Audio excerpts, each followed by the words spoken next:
Masalan, biznesmenlar, puldorlar gapirib chiqadi-da internetlarda.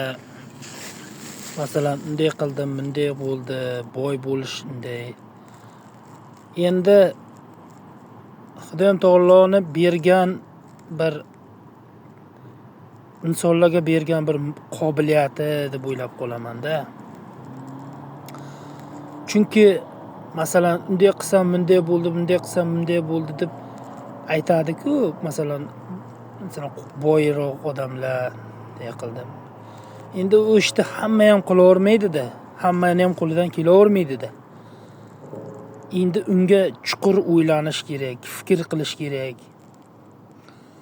Endi bir narsani aytmoqchimanki, mayli pul topmasak ham, boy bo'lib ketmasak ham, lekin bizni bir narsa qiynaydi. Musofirdagi insonlar, musofirdagi bolalar, onalar, masalan, yigitlar, qizlar, masalan, ayollar, hammamizni bir narsa qiynaydiki, shu pulimiz bo'ladi, kistamizda pul bo'ladi, oylikda olamiz.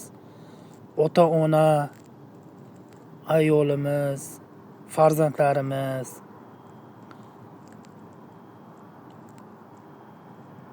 shunda xayolimizdan bir narsa o'tadi-da. Shu pulimiz bo'lmasa ham uyda bo'lsak, ota-onamizni oldida bo'lsak va yo dada deb yonida yuramiz-da. Lekin pul yo'q, lekin bir ishimiz yo'q durust. Lekin ota-onamiz yonimizda, farzandlar yonimizda,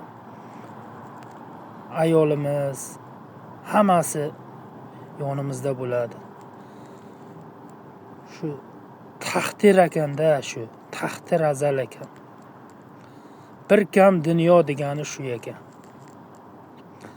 Xudoga shukr, nolimaylik.